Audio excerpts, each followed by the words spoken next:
मसीह के मधुर और मीठे नाम में आज 1 अप्रैल दिन शुक्रवार को हम आप सब का स्वागत करते हैं। आज के दिन के लिए जो वचन है वो लिया गया है भजन संहिता की पुस्तक उसका 59 अध्याय 30 और 31 पद। वचन इस प्रकार से कहता है, मैं गीत गाकर तेरे नाम की स्तुति करूंगा और धन्यवाद करता हुआ तेरी बड़ाई करूंगा।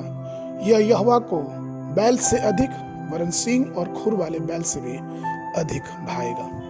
प्रभु में मेरे प्रिय लोगों, भजनकार दाऊद हमेशा परमेश्वर की प्रसन्नता और उसके उत्साह का जो नींव था वो जानता था।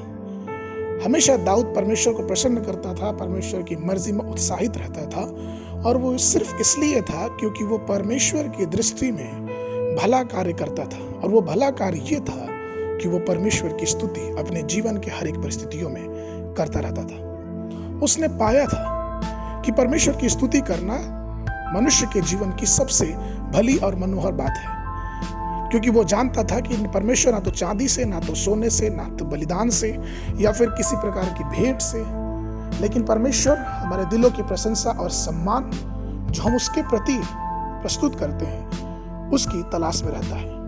परमेश्वर हम सबसे प्रसन्न रहता है जब अपनी सारी शक्ति और अपने सारे हृदय से परमेश्वर की आराधना करते हैं, क्योंकि हमारा परमेश्वर स्तुति के बीच में विराजमान रहने वाला परमेश्वर है। सारा स्वर्ग परमेश्वर की महिमा करता है, सारा आकाश मंडल परमेश्वर की स्तुति से, परमेश्वर की महिमा से भरा हुआ है। वचन बताता है कि किस प्रकार से सारे स्वर्गदूत परमेश्वर की स्तुति करते हैं, किस प्रकार से सब मिलके परमेश्वर के नाम की महिमा करते हैं।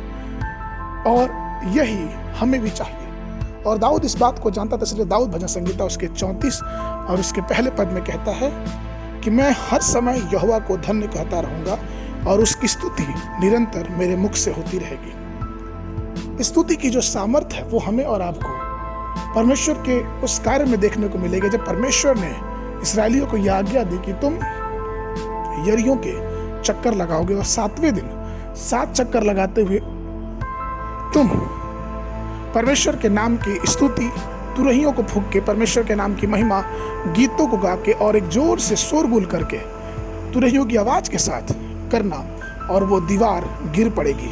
हम ऐसा पाते हैं। जरा कल्पना करें कि उस परमेश्वर की स्तुति करने में कितनी ताकत थी, कितनी सामर्थ्य थी कि उतनी मजबूत दीवार जो है वो गिर गई। ये सिर्फ और सिर्फ परमेश्वर की स्तुति करने से संपन्न होता है। प्रेरित पौलुस हमें प्रभु यीशु मसीह के नाम से इन सब बातों को लिए कहते हैं इफिसियों के पत्र उसके 5 और 20 में कि हमें परमेश्वर का धन्यवाद देना चाहिए, क्योंकि प्रभु यीशु मसीह के नाम से वो हमें हर प्रकार का अनुग्रह देता है। जहाँ कहीं भी स्तुति और महिमा की बात आए तो आइए इस समय में, अपने जीवन के हर एक समय में परमेश्वर के नाम की स्तुति करते रहें, परमेश्वर के नाम की महिमा करते रहें, क्योंकि हमारी आराधना, हमारी स्तुति हमें एक जय दिला सकती है। आज के मनन के लिए जो पद है वो लिया गया है कुलुसियों की पत्री उसका 2 अध्याय उसका 7वां पद। वचन कहता है, और उसी में जड़ पकड़ते और बढ़ते जाओ और जैसा तुम सिखाए गए हो वैसे ही विश्वास में दृढ़ होते जाओ और अत्यंत धन्यवाद करते रहो। आज के दिन के लिए जो बाइबल अध्ययन है, सुबह के समय न्यायों की पुस्तक उसका 13, 14 और 15 अध्याय, संध्या के समय लूका रचित सुसमाचार 6 अध्याय पद 27 से लेके 49 तक। परमेश्वर आप सबको आशीष देवे।